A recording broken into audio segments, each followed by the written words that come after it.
Les scans cérébraux des femmes après 40 ans montrent quelque chose que peu de gens savent. Les œstrogènes, qu'on associe souvent uniquement au cycle hormonal, régulent en réalité plus de 400 régions du cerveau. La mémoire, les émotions, le sommeil, la dopamine, l'anxiété au repos.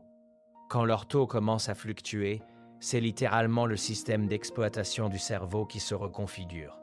Ce que tu ressens en ce moment, le brouillard, la fatigue, les émotions qui débordent, c'est documenté, c'est neurologique et c'est explicable. Dans cette vidéo, on va aller zone par zone, mécanisme par mécanisme, parce que comprendre ce qui se passe dans ta tête, c'est déjà commencer à reprendre le contrôle. Avant d'aller plus loin, fais ce test rapide. Coche mentalement chaque point qui te correspond. 1. Tu ressens une fatigue profonde, qui n'a rien à voir avec le manque de sommeil. 2. Tu pleures ou tu t'énerves pour des choses qui avant ne t'atteignaient pas autant. 3. Tu as l'impression que ta mémoire glisse parfois. Un mot, un prénom, une intention. 4. Il y a ce brouillard dans la tête, souvent le matin, comme si tu démarrais au ralenti. 5. Tu te sens différente, pas forcément en pire, juste différente. Et tu ne sais pas exactement pourquoi. Si tu as coché au moins 3 de ces points, cette vidéo a été faite pour toi.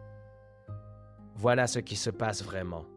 Après 40 ans, le cerveau d'une femme entre dans une période que les chercheurs appellent la transition neuro-endocrinienne. C'est un mot long pour désigner quelque chose de simple. Les hormones qui ont régulé ton cerveau depuis la puberté, principalement les œstrogènes, commencent à fluctuer. Et ces hormones, elles ne régulaient pas que ton cycle. Elles régulaient ta dopamine, ta sérotonine, ta capacité à former des souvenirs, ton niveau d'anxiété au repos, ta qualité de sommeil profond. Les œstrogènes agissent sur plus de 400 régions du cerveau. 400. Alors quand leur taux se met à changer, parfois brutalement, parfois en dents de scie, c'est l'ensemble du système qui recalibre.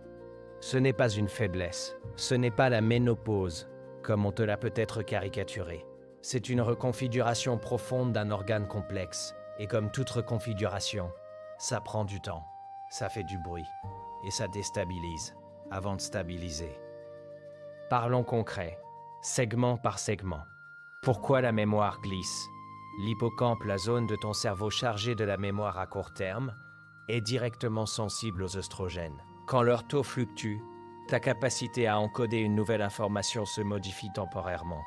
Tu n'oublies pas parce que tu vieillis, tu oublies parce que ton cerveau est en train de réorganiser ses priorités énergétiques.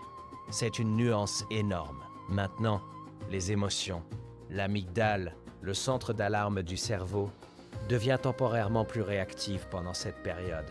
Ce que ça veut dire concrètement, les stimuli émotionnels arrivent avec plus de force. Une remarque anodine peut te toucher profondément. Une situation de stress peut déclencher une réponse physique et émotionnelle disproportionnée à tes propres yeux. Ce n'est pas de la fragilité, c'est de la sensibilité amplifiée. Ce n'est pas la même chose. Le troisième point, c'est celui que presque tout le monde sous-estime. Le brouillard mental, ce que les scientifiques anglophones appellent le brain fog. Il vient en partie d'une modification temporaire du métabolisme du glucose cérébral. Ton cerveau, qui est une machine à énergie, consomme différemment. Il cherche un nouveau régime de fonctionnement. En clair, il ne s'éteint pas, il redémarre. Maintenant, mettons tout ça en contexte de vie réelle. Dans les relations, ta tolérance aux situations ambiguës diminue.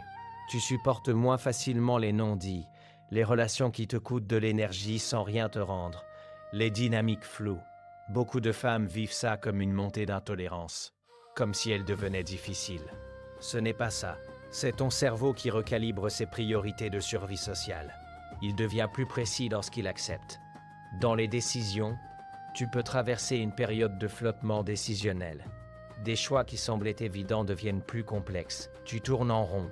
C'est lié à une reconfiguration temporaire du cortex préfrontal, la zone qui gère la planification, le contrôle des impulsions, la prise de décision à long terme. Là encore, temporaire.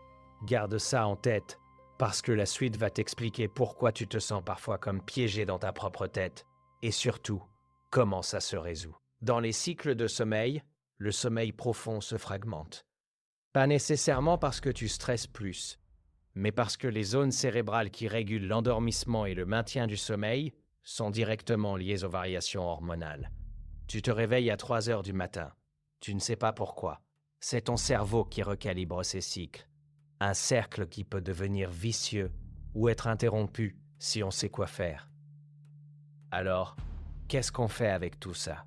Premier réflexe, nommer ce que tu vis. La majorité des femmes qui traversent cette période pensent qu'elles déraillent, qu'elles deviennent trop sensibles, trop fragiles, trop compliquées.